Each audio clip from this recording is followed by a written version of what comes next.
Hello student, स्वागत है आप सभी का एससी मनकापुर के इस नए वीडियो में। आज के वीडियो में हम लोग बात करने वाले हैं गोलीय पृष्ठ द्वारा अपवर्तन के बारे में। पिछली वीडियो में आपने सीखा कि कांच के स्लैब से अपवर्तन किस प्रकार होता है, और आज के इस वीडियो में हम लोग गोलीय पृष्ठ द्वारा अपवर्तन के बारे में बात करेंगे, जिसमें इस वीडियो में हम लोग उत्तल पृष्ठ द्वारा अपवर्तन के बारे में सीखेंगे। तो चलिए हम लोग उत्तल पृष्ठ द्वारा अपवर्तन किस प्रकार होता है सीखते हैं। हमारे पास एक उत्तल पृष्ठ है, उत्तल दर्पण, जहाँ पर एक वस्तु रखी है इस उत्तल पृष्ठ के सामने। ये आपका मुख्य ध्रुव है दर्पण का, और ये वक्रता केंद्र है दर्पण का। तो सबसे पहले हम प्रतिबिंब बनाने के लिए एक किरण भेजते हैं वक्रता केंद्र को टारगेट करते हुए, जो सीधी चली जाती है कुछ ऐसे। ये किरण वक्रता केंद्र को टारगेट करके हुई जाएगी, तो ये सीधी चली जाएगी। इसके बाद एक दूसरी किरण हम लोग भेजते हैं कुछ ऐसे, जो इस पॉइंट पर आपतित होती है। वो हमारा एक बिंब है, बिंब से हमने यहाँ इस सतह पर अपवर्तन कराया। तो इस सतह पर हमें अपवर्तन कराने के लिए एक अभिलंब चाहिए। अब अभिलंब के लिए आप वक्रता केंद्र से एक सीधी लाइन खींच दीजिए।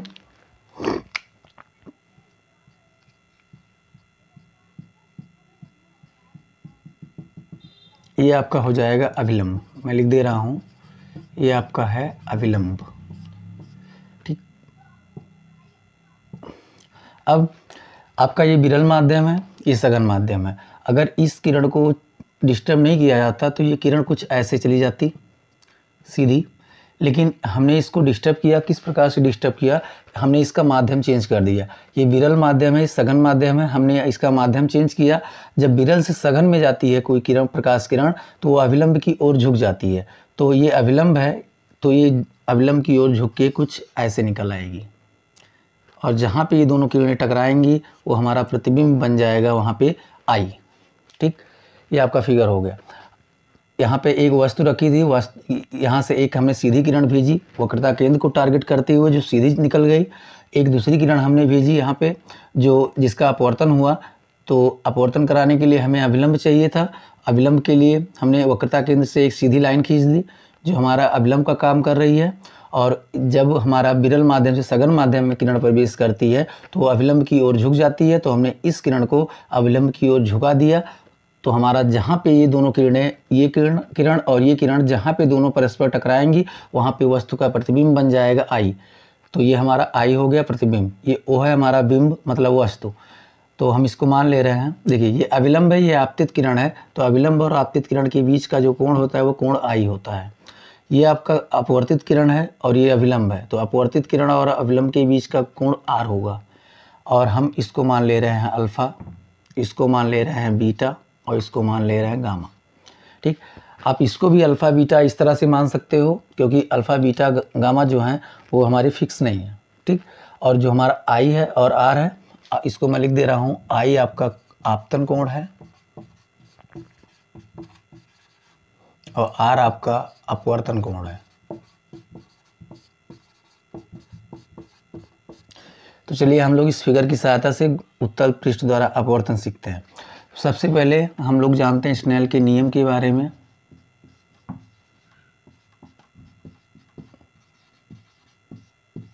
स्नेल के नियम से, स्नेल का नियम है साइन आई बटे साइन आर बराबर, जहाँ पे किरण जाती है और जहाँ से किरण आती है उस नीचे।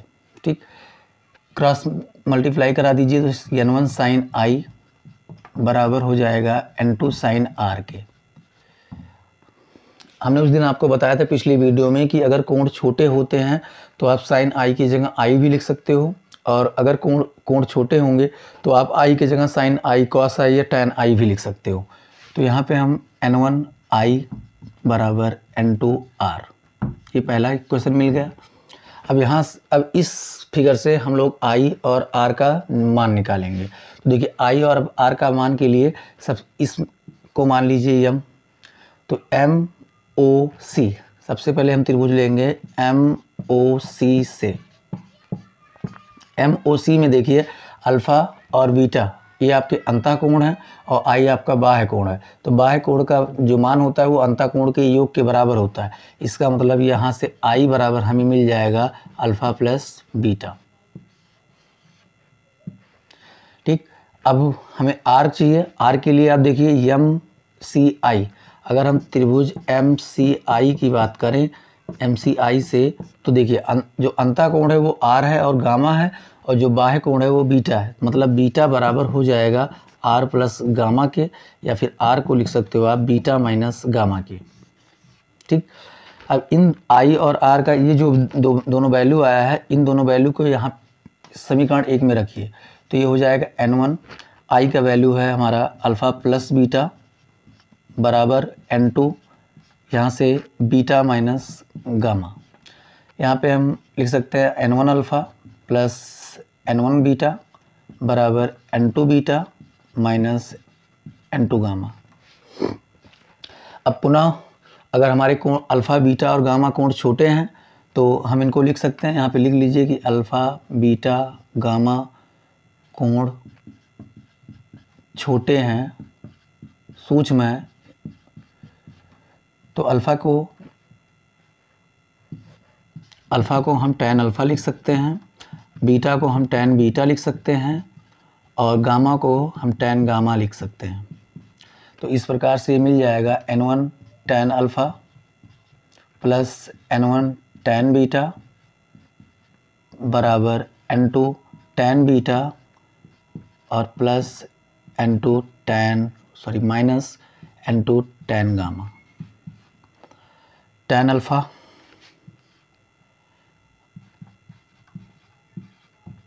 tan बीटा और tan गामा।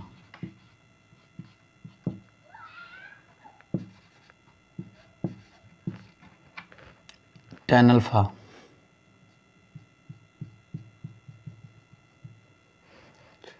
चलिए MP बटे PO कहाँ से आया, तो त्रिभुज MPO।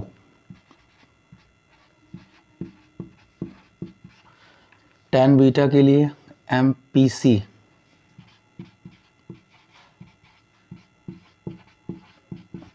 यहाँ से मिल जाएगा लंब बटे आधार मतलब PC, और tan गामा के लिए MP बटे PI मतलब त्रिभुज MPI से, तो यहाँ मिल जाएगा MP बटे PI। इन वैल्यू को यहाँ पे पुट कर दीजिए। tan अल्फ़ा के जगह हम लिख रहे हैं MP बटे PO plus n1 tan beta के जगह MP बटे PC बराबर n2 tan बीटा के जगह फिर से MP बटा PC और माइनस n2 tan गामा की जगह MP बटा PI। ये वैल्यू हो गई। इनमें से MP कॉमन है तो MP कॉमन ले लीजिए, तो n1 बटा PO प्लस n1 बटा PC बराबर n2 बटा PC माइनस n2 बटा PI। देखिए इन MP यहाँ भी है दोनों पक्षों में, इधर भी MP है, तो इधर भी MP हमने कॉमन ले लिया, इधर का भी MP कॉमन ले लिया, दोनों तरफ के MP कैंसिल हो गया, तो यहाँ पे बचा n1 by PO plus n1 by PC equal n2 by PC minus n2 by PI। ठीक, अब इतना आप नोट कर लीजिए, उसके बाद फिर हम आगे बढ़ते हैं। यहाँ पे n1 by PO, n1 by PC, n2 by PC minus n2 by PI। अब किरण कार्तीय तल प्रॉपर्टी के अनुसार हम लोग इसका वैल्यू निकालते हैं, तो चलिए यहाँ पे निकालते हैं। इसको यहाँ मैं लिख दे रहा हूँ, सघन है ये n2 है। चलिए पहले देखिए PO क्या है।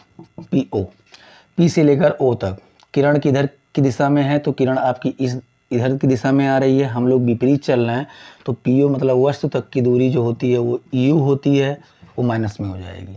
इसके बाद हमारे पास PC है, PC का मतलब P से लेकर C तक हम किरण की दिशा में चल रहे हैं। अगर किरण की दिशा में चल रहे हो आप तो प्लस चल रहे हो, तो PC का मतलब वक्रता केंद्र तक दूरी जो होती है वो R होती है, और ये प्लस का R होगा। इसके बाद हमें PI चाहिए, तो PI इक्वल टू ध्यान दीजिए, P से लेकर I प्रतिबिंब तक की दूरी हमारा V होता है, वो भी हम किरण की दिशा में चल रहे हैं तो प्लस होगा। PO, PC और PI का वैल्यू इस समीकरण में रख दीजिए तो हमें मिल जाएगा N1 बटे PO का वैल्यू हो जाएगा माइनस का U प्लस N1 बटे PC का वैल्यू हो जाएगा प्लस का R बराबर N2 बटे प्लस का R और माइनस का N2 बटे प्लस का V। ठीक, अब इस N2 बटे V को इधर लेके चले जाइए, इस N1 बटे R को इधर लेके चले आइए तो ये हो जाएगा N2 बटे V प्लस में हो जाएगा, ये पहले से माइनस में है तो इसको N1 बाई U ऐसे लिख दीजिए, ये आपका N2 बाई R हो जाएगा और माइनस N1 बाई R हो जाएगा। यहाँ से ये N2 बटे V, थोड़ा मैं नीचे लिख रहा हूँ, N2 बटे V माइनस N1 बटे U बराबर, यहाँ पे R कॉमन है तो हम 1 बाई R कॉमन लेके लिख सकते हैं N2 माइनस N1।